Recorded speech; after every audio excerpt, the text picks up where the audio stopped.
পয়গম্বর আলাইহিস সালাতু ওয়াস সালাম ইচ্ছা করলে ফাতেমাকে অনেক বড় ধনাঢ্য বাড়িতে বিয়ে দিতে পারতেন।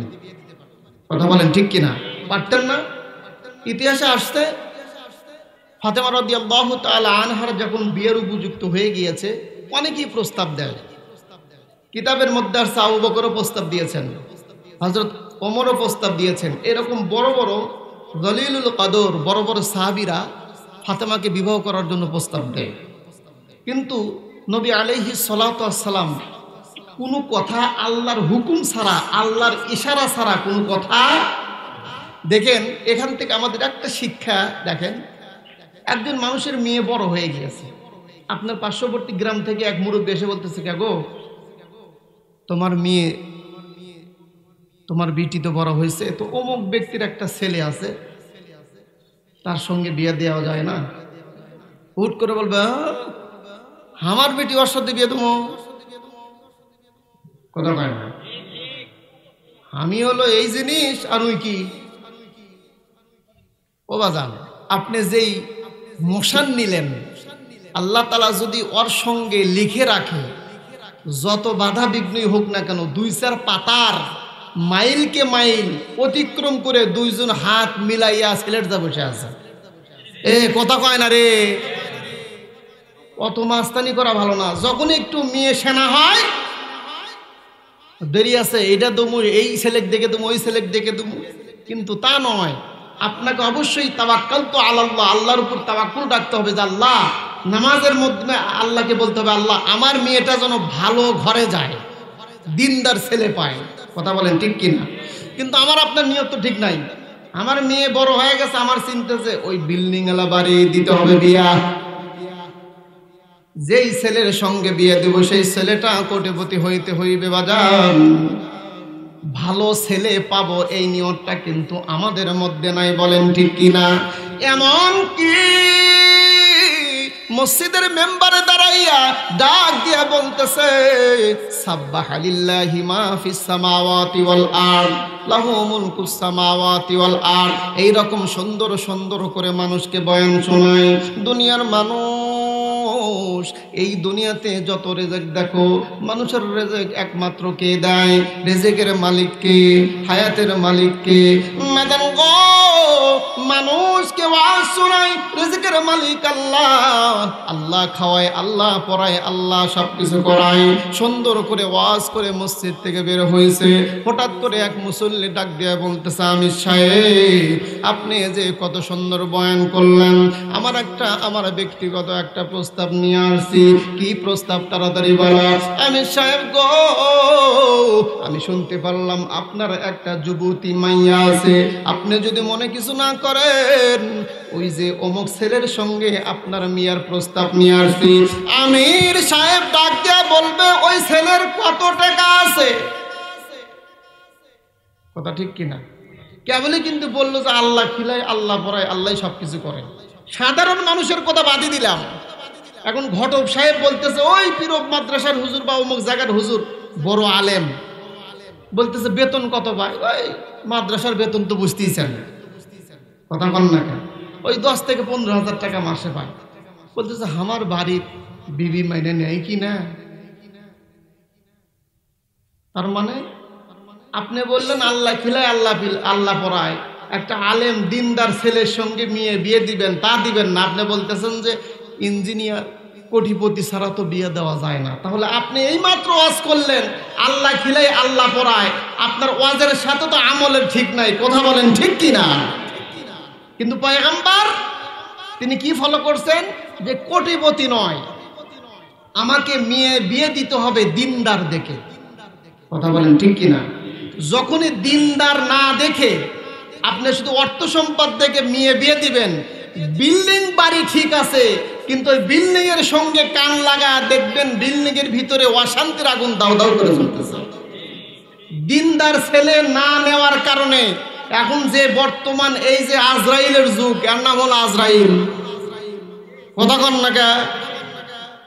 এই আজরাইলের যুগে বিয়ে ঠিকই করছে, আপনার মেয়ে ঘরে ওঠার পর আর এক জায়গায় ফুটুস। পয়গম্বর উম্মতদেরকে কি শিক্ষা দিলেন? না, কথা মানা যাবে না। তোমরা যদি দুনিয়ার মধ্যে তোমার ছেলে সন্তানদের বিয়ে করাও, তাহলে আগে দেখতে হইবে দিনদার। কথা বলেন না ঠিক না বেটি? বাবা গো, দিনদার ছেলে সে যদি একটা পান বেচনেওয়ালাও হয়, দিনদার ছেলে সে যদি রিক্সাওয়ালাও হয়, তারপরও আপনার মেয়ে কিন্তু শান্তি থাকবে কোটিপতিওয়ালার চাইতে। কথা বল না কে? মাদান গো, পয়গম্বরের কাছে আসছে ফাতেমার প্রস্তাব নেওয়ার জন্য। প্রস্তাব দিয়েছে, ও নবী, অমুকের সঙ্গে বিয়ে দেওয়া যায় না, মদিনার বুকে অনেক ধনাঢ্য ব্যক্তি আছে, আপনার মাইয়াকে বিয়ে করবে। নবী আমার ডাক দিয়ে বলছে, তা নয়, কারণ যতক্ষণ পর্যন্ত আল্লাহর কাছ থেকে ইশারা না আসবে। মাদান, আল্লাহর পয়গম্বরের কাছে ইশারা চলে আসলো, আল্লাহর পয়গম্বরের কাছে প্রস্তাব চলে আসলো। হযরত আলী পয়গম্বরের রওজায় পয়গম্বরের দরবারে গিয়ে বলতেছে, ইয়া রাসূলুল্লাহ, ইয়া হাবিবাল্লাহ। এই কথা বলা মাত্রই তিনি চুপ মেরে গেছে। ঠিকই নবীর দরবারে গেছে, কিন্তু ভাই বলছে, ইয়া রাসূলুল্লাহ, ইয়া হাবিবাল্লাহ, এই কথা বলে মাথা নিচ দিয়ে নবী আলাইহিস সালাতু ওয়াস সালাম ডাক দিয়েছে, আলী কি ব্যাপার, তোমার আওয়াজ বন্ধ হয়ে গেল কেন? বলছে, না তেমন কিছু না। পয়গম্বর আলাইহিস সালাতু ওয়াস সালাম ডাক দিয়ে বলতেছে, আলী তুমি বুঝি ফাতেমার বিবাহের প্রস্তাব নিয়ে আসছো? সুবহানাল্লাহ বলবেন না? হযরত আলী রাদিয়াল্লাহু তাআলা আনহু মুস্কি হাসি দিয়ে এই মুখটা, এই হাতটা মুখের উপর রাখছে, মানে একটু শরম পাইছে। আলী রাদিয়াল্লাহু তাআলা আনহু ভাবছে যে আমার তো কিছুই নাই, নবীর মেয়ে আমার সঙ্গে তাই বিয়ে দিবে? নবী আলাইহিস সালাতু ওয়াস সালাম কথা শোনা মাত্রই তিনি আলহামদুলিল্লাহ পড়ে ফেলছেন। নবী আলাইহিস সালাতু ওয়াস সালাম তিনি এরকম একটা আকাঙ্ক্ষায় ছিলেন যে আমার কোটিপতির দরকার নাই, আমার এমন একটা জামাই দরকার যেই জামাইয়ের আলোচনা আসমানে বসে থেকে ফেরেশতাদের সাথে আমার আল্লাহ তাআলা করবেন। আমরা তো জামাই বাঁচার টাইমে আমরা তো আলেম দেখি না, কোরআনওয়ালাকে দেখি না। কথা বলেন ঠিক কিনা? কোরআনওয়ালা জামাই নেন, আপনার মেয়ে শান্তিতে থাকবে ইনশাআল্লাহ। পয়গম্বর আলীকে ডাক দেয়া বলছে, আলী যেহেতু তুমি বলে ফেলছো, ঠিক আছে, তুমি টেনশন করো না, তুমি কেন এতস্তবোধ মনে করছো? নবীকে ডাক দিয়ে বলছি, ইয়া রাসূলুল্লাহ, আমি যে ফাতেমাকে বিবাহ করব, বিবাহ করতে গেলে অনেক টাকা পয়সার দরকার, বিবাহ করতে গেলে মহারণা দিতে হয়, বিবাহ করতে গেলে অর্থ সম্পদের দরকার। আমার তো তেমন কোনো অর্থ সম্পদ নাই। বাবা গো, হযরত আলী ফাতেমাকে বিবাহ করার জন্য নবীকে বলছি, ইয়া রাসূলুল্লাহ, আমার কাছে তেমন কিছু নাই, আপনি যদি মনে কিছু না করেন, আমার কাছে একটা লৌহ বর্ম আছে, এই বর্মের দ্বারাই আমি বিক্রি করে এখান থেকে যদি কোনো টাকা হয় আমি আপনার কাছে হাজির করতে পারি। নবী আলীকে ডাক দিয়ে বলছে, আলী চিন্তা করো না, চিন্তা করো না, কারণ তোমার অর্থ সম্পদ আমার দেখার দরকার নাই, কারণ তোমার সম্পর্ক হইল কার সঙ্গে? কোরআনের সঙ্গে তোমার সম্পর্ক। যেই যুবকের সম্পর্ক কোরআনের সঙ্গে হয় তার দামটাও এই জমিনের মধ্যে আল্লাহ বাড়ায় দেয়। যেই যুবতীর সঙ্গ এই কোরআনের সঙ্গে হয়, যেই যুবতীর সম্পর্ক কোরআনের সঙ্গে হয়, আল্লাহ তাআলা তার দামটা বাড়ায় দেয়। চিৎকার করে বলেন ঠিক কিনা? একজন অল্প বয়সের যুবক মাথায় টুপি দিয়ে লম্বা জামা লাগাইয়া রাস্তা দিয়ে হেঁটে যায়, অনেক বয়স্ক লোকে সালাম দেয় না, কিন্তু ছোট্ট মানুষ, অনেক মানুষ দেখবেন সম্মানী সালাম দেয়। কথা বলেন ঠিক কিনা? মেদান গো, হযরত আলী ডাক দিয়ে বলতেছে, ইয়া রাসূলুল্লাহ, ইয়া হাবিবাল্লাহ, আপনি যদি অনুমতি দেন সেই বর্মটা বিক্রি কইরা ওখান থেকে যেই টাকা হইবে আপনাকে নিয়ে হাজির হইব। আল্লাহর পয়গম্বর মুস্কি হাসি দিয়ে বলছে, হযরত আলী চিন্তা করো না, চিন্তা করো না, আমি পয়গম্বর তোমার কথার উপর রাজি আছি, তুমি আমার মেয়েকে বিবাহ করার জন্য প্রস্তুতি হয়ে যাও। বলেন সুবহানাল্লাহ। হযরত আলী পয়গম্বরের মেয়েকে বিবাহ করার জন্য বাজারের দিকে বরলুমটা লইয়া রওনা দিয়েছে, লৌহ বর্ম লইয়া রওনা দিয়েছে। পথের মধ্যে পয়গম্বরের খাস একজন সাহাবী হযরত ওসমান রাদিয়াল্লাহু তাআলা আনহুর সঙ্গে সাক্ষাৎ হয়ে যায়। হযরত ওসমান আলীকে ডাক দিয়া বলছে, আলী, কি জন্য তুমি এই দিকে দৌড়াচ্ছ? হযরত আলী ডাক দিয়া বলতেছে, ও ভাই, কি আর বলবো, আমার বলার কিছু নাই, আমি ফাতেমাকে বিবাহ করার জন্য প্রস্তাব রাখছি। হযরত ওসমান ডাক দিয়া বলতেছে, কেমনে বিয়ে করবা? তোমার তো অর্থ সম্পদ নাই, কারণ বিবাহ করতে গেলে মহারানা দেওয়ার দরকার আছে কি নাই? দেওয়া লাগে। আমরা তো অনেকেই বুঝি না যে মহারানা দেওয়া লাগে। বর্তমান আমাদের সমাজে হলো মহারানা নেওয়ার টাইম। কথা ঠিক কিনা? মহারানা ছেলে নেয় না মেয়ে নেয়? আপনাদের এই এলাকার কি ছেলে নেয় না মেয়ে নেয়? হ্যাঁ, বর্তমান আমাদের সমাজে তো মহারানা নিচ্ছে মেয়ে, মেয়েদের প্রাপ্য এখন ছেলেরা নিচ্ছে। বলতেছে, আমাকে ওই 2 চাকার গুন্ডা না দিলে তোমার মেয়েকে বিবাহ করবো না। কথা বলেন ঠিক কিনা? মানে ছেলেকে মহারানা দিতে হচ্ছে এখন। কারণ হলো, এটার পিছনেও কারণ আছে। কারণ হলো, আপনার মাইয়াকে পর্দার মধ্যে না রেখে ওই বিভিন্ন ধরনের রং তামাশার মতো গোলাপ ফুল, জবা ফুলের মতো খোলামেলা দিয়ে যদি রাস্তায় পাঠায়া দেন, দেখা যাবে ওই মাইয়াটাকে বিবাহ দিতে গেলে আপনাকে ছেলেকে মহারানা দিয়ে তারপরে বিক্রি করতে হয়। কথা বলেন ঠিক কিনা? কিন্তু আপনার মেয়েটাকে যদি কোরআনের সঙ্গে মিল রেখে যদি তাকে পর্দার মধ্যে রাখেন, আশা করা যায় পর্দাশীল মেয়ে এ পর্যন্ত কোথাও শোনা যায় নাই যে ছেলেকে ডিমান্ড দিয়ে মেয়েকে বিয়ে দিতে হবে। পর্দাশীল মেয়েদের দাম সবসময় বেশি। কথা বলেন ঠিক কিনা? হযরত আলী রাদিয়াল্লাহু তাআলা আনহুর সঙ্গে ওসমানের সম্পর্ক হয়ে গেল। ডাক দিয়ে বলছে, ভাই, মনে যদি কিছু না করেন, আমি যাচ্ছি আমার কাজে, আপনি একটু সাইড দেন। ওসমান ডাক দিয়ে বলছে, ভাই, তুমি কোন কাজে যাচ্ছ? বলতেছে, এই জিনিসটা বিক্রি করব, এই বিক্রি করে ফাতেমাকে মহারানা দিব। ওসমান ডাক দিয়ে বলছে, আলী, হাটে যাওয়ার আগে যদি তোমার প্রয়োজন মেটা দেই, তাহলে কি তোমার কোনো সমস্যা আসেনি? বলছে, না না, নাই।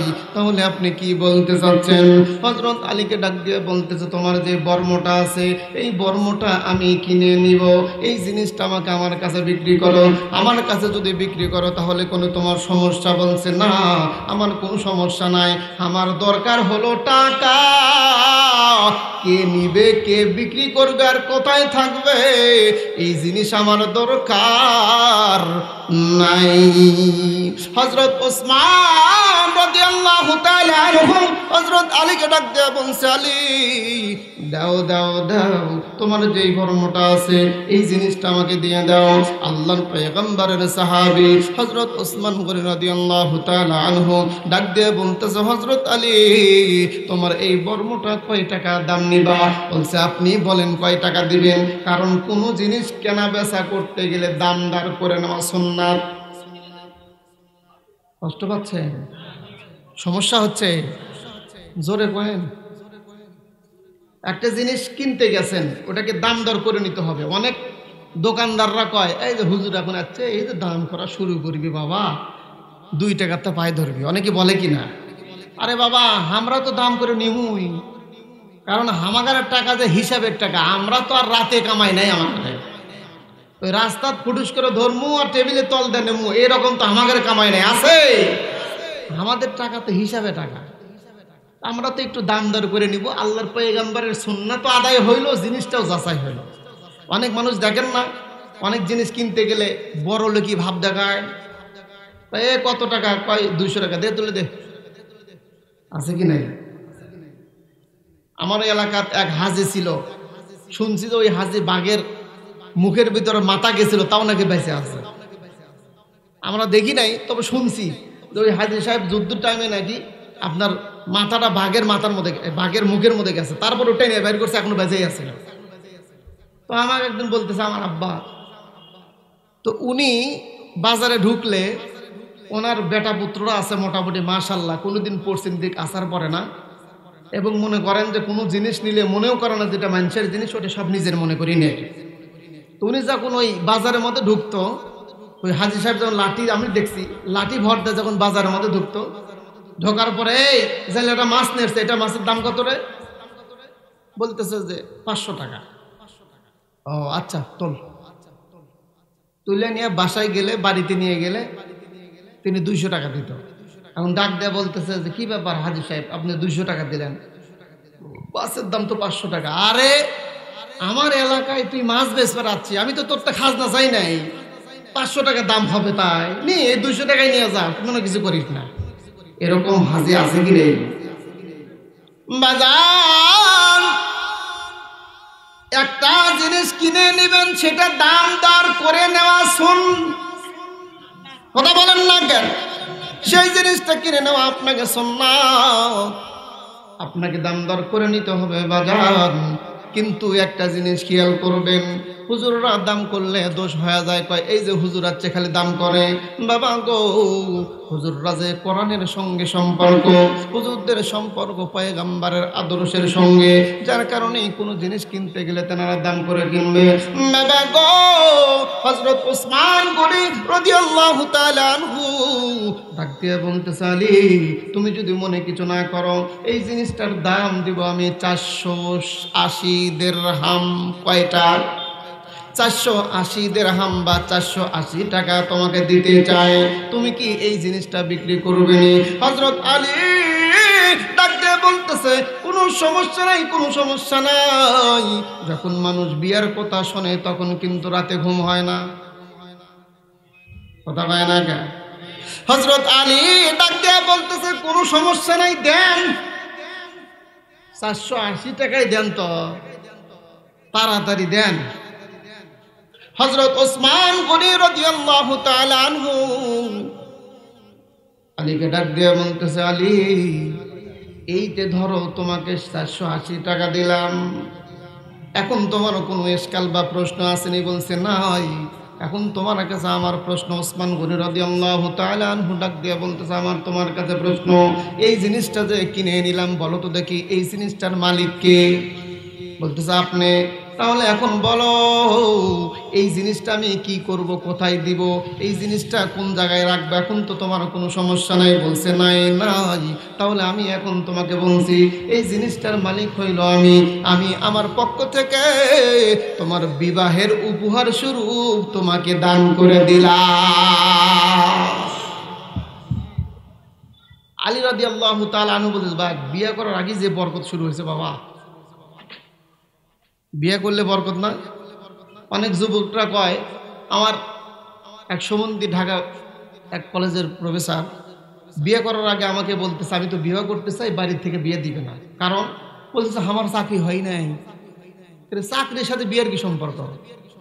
সবাই বলতেছে যে তুই তো চাকরি পাস নাই, তুই বিয়ে করে এখন কি খাওয়াবি? আমি বললাম, আপনার কি আল্লাহর প্রতি বিশ্বাস আছে যে আমি বিয়ে করব, আমাকে যিনি রেজেক দেয় আমার বউকেও তিনি, এরকম বিশ্বাস আছে? বলছে হ্যাঁ আছে। তো চলেন, কোথায় যেতে হবে আমাকে, চলেন আপনি বিয়ে আমি করে দেবেন। বাস্তব ঘটনা, বাস্তব ঘটনা। বাংলাদেশের মধ্যে জগন্নাথ বিশ্ববিদ্যালয় নামে একটা বিশ্ববিদ্যালয় আছে, আপনারা চেনেননি? ওই বিশ্ববিদ্যালয়ের মধ্যে 53,000 টাকা সেই সময় পুরস্কার পাইছে। তাহলে ছাত্র কারা? ঢাকা বিশ্ববিদ্যালয়ে চাকরি হওয়ার কথা ছিল, একটা কারণে চাকরি হয় নাই। সেই ছাত্র বলতেছে, আমি বিবাহ করব, আমার চাকরি হয় নাই, কোনো সমস্যা নাই, কিন্তু আমার বিশ্বাস আছে আল্লাহর উপরে, বিয়ে করলে মানুষের সংসারে বরকত হয়, এই জিনিসটা আমি বিশ্বাস করি, আমাকে বিবাহ তাড়াতাড়ি করায় দাও।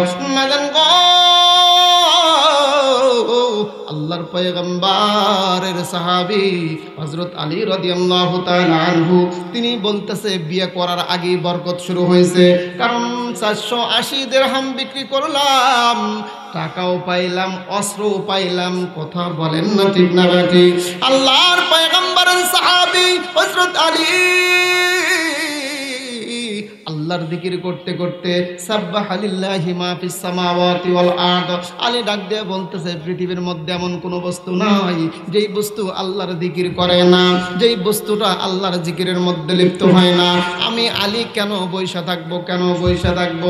মাজান গো, হযরত আলী জিকির করতে করতে করতে করতে পয়গম্বরের দরবারে গিয়ে বলতেছি, ইয়া রাসূলুল্লাহ, ইয়া হাবিবাল্লাহ, এই যে দেখুন টাকাগুলো নিয়ে আসছি। পয়গম্বর নিজের মেয়ের বিবাহ দেওয়ার জন্য নিজেই ঘটকগিরি শুরু করে দিলেন। হযরত আলীকে ডাক দিয়ে বলছে, তুমি এই কাজগুলো করো, কিছু টাকা দিয়ে মেয়ের খুশবু, মেয়ের কাপড় চোপড় তুমি ক্রয় করো, আর কিছু টাকা মেয়ের মহারানার জন্য রাখিয়ে দাও। ও বাজার, মহারানা আপনি হেলা মনে করবেন না। অনেক যুবক বিয়া করে 5 লাখ টাকা মহারানা ধরে, আর এক বন্ধু শিখায় দেয় বিয়ার রাতে বাসরাতে গিয়ে বাসরাত্রে গিয়ে তোমার বইয়ের পাও চেপে ধরে বলবে আমারে মাফ করে দাও। আছে কি নাই? মহারানা এটা মনেই করে না মানুষ। মহারানা ছাড়া তার সংসারে যতদিন পর্যন্ত তার বিবি থাকবে সেইটা বৈধ থাকবে না। মহারানা পরিশোধ করতে হবে। কথা বলেন ঠিক কিনা? 5 লাখ টাকা মহারানা ধার্য করছে। মহারানা যে দিতে হয় এটা মানুষ মনেই কর না, জানেই না যে মহারানা দিতে হয়। আর আজকালকার আমাদের মা বোনরাও আছে বাবা, এরা মহারানা আদায় করা শেখে নাই। এমন ভাবে গিট্টু লাগে বসে থাকবে। ও মা, তুমি বলবা যে টাকা 5 লাখ নিছো, আমার মহারানা কত ধরছে তাড়াতাড়ি দাও। 5 লাখ টাকাই মহারানা। কথা ঠিক কিনা? 5 লাখ টাকা নিছো, আমার মহারানা বুঝে দাও, তারপরে তোমার কাজ।